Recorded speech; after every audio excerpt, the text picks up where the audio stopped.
Now, soil conservation is very important for us. So, what is soil conservation? It is the prevention of loss of the topmost layer of soil. Okay, it is the prevention of loss of the topmost layer of the soil from erosion, or we can say prevention of prevention of reduced fertility caused by overuses, salinization, or other chemical soil contamination is a soil conservation. So how can we conserve our soil? Which are the methods of soil conservation? As you can see, there are lots of methods through which we can conserve our soil. Number one is afforestation, that is planting more and more tree or increasing the vegetative cover. The most effective known methods for erosion prevention is to increase vegetative cover on the land, which helps prevent both wind as well as water erosion. Okay, so plantation is required. Lots of trees should be planted because these roots of the tree, they bind the soil firmly, and they also reduce the impact of wind and water, okay, erosion. Next is by checking overgrazing. Overgrazing should be reduced, as we know that these grasses or the other plants which are eaten by the animals, they also hold the soil very firmly. So we should reduce the rate of overgrazing. Okay, if possible, the wastelands should be converted into a new grazing land. Okay, now next is the changing our agricultural practices, or by adopting new scientific methods of farming. So bad methods of farming are always harmful to the soil. We should adopt new methods of farming. So which are the new or scientific methods of farming which is good for the soil? So in that we have intercropping.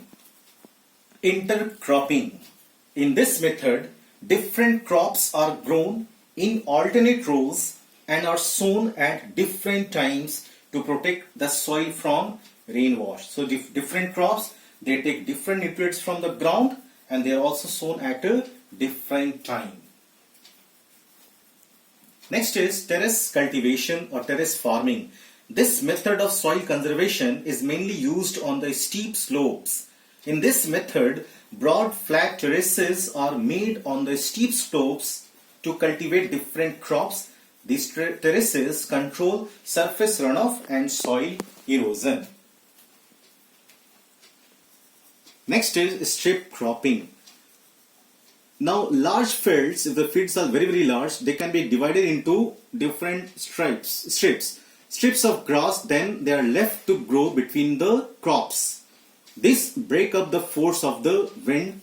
This method is known as strip cropping. Contour ploughing is the next one. It refers to the ploughing parallel to the contours of a hill slope. It forms a natural barrier for water to flow down the slope, and thus it controls soil erosion. Crop rotation. In this method, different crops are grown in alternate ways. This is because different crops need different elements from the soil. So not sowing the same crop. Okay, it should be rotational. One crop like a kharif and then rabi crops can be grown in the same field. Crop should be rotated always. Do not sow the same crop again and again. This is a method of farming. We also have some other methods like mulching. In this method, organic matter such as straw, grass, etc. are used to cover the bare ground between rows of plants. It helps soil to retain moisture. Okay, and dams. Once we construct dams are constructed to slow down the flow of running water too. Okay, so these are some other methods which is good for the soil, which saves soil, which is good for the soil.